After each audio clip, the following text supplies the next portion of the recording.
দাঁড়া। কিরে, একেবারে খালি হাতে এসছিস? তোদের কাছে যেগুলো আছে সেগুলো দিয়েই চালা। আচ্ছা,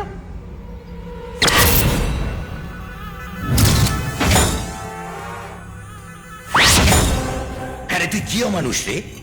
হ্যাঁ, আমায় ছুরি মারলি, গুলি করলি, তবুও তোর গায়ে জ্বালা মিটল না?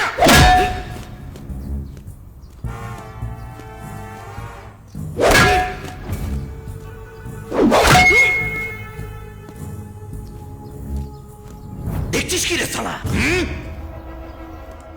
আজকে তোকে মেরে এখানেই পুঁতে দেবো।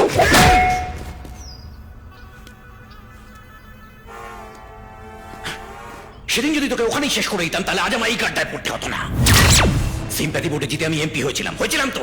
সবকিছু যদি ঠিকঠাক চলতো, নিজের এমন জায়গা তৈরি করেছিলাম আমার প্রধানমন্ত্রী হওয়ার কথা। তোর জন্য, এই তোর জন্য আমি ডিসকোয়ালিফাই হয়ে 18 বছর ধরে রাতটাকে পাকা ফোড়ার মতো পুষে রেখে দিয়েছে।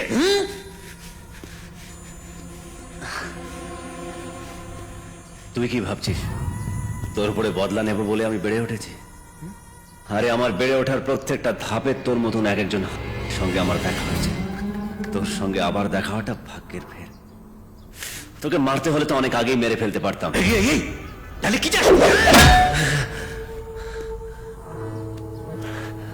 অনেক মেরেছিস, চল এবার বল রুষা কোথায়? ওকে তুই পাবি না, ওকে তো খালাস করে দিয়েছি।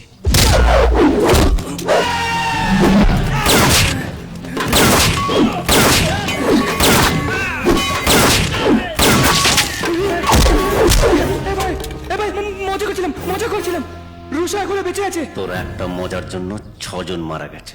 মজা করছিলাম, রুষা বেঁচে আছে। জায়গা বুঝে মানুষ বুঝে মজা করবি।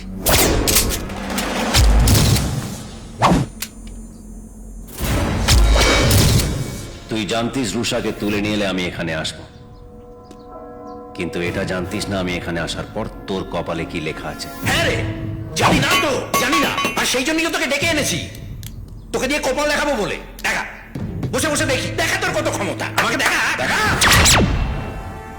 মরার জন্য যখন এতই ছটপট করছিস তখন দেখি তোকে বাঁচায় কোন বাপ। তোর মরার সময় গালে এক ফোঁটা জল দেওয়ারও কেউ থাকবে না, আর কানে গীতা মন্ত্র পড়ারও কেউ থাকবে না। মর শালাকে!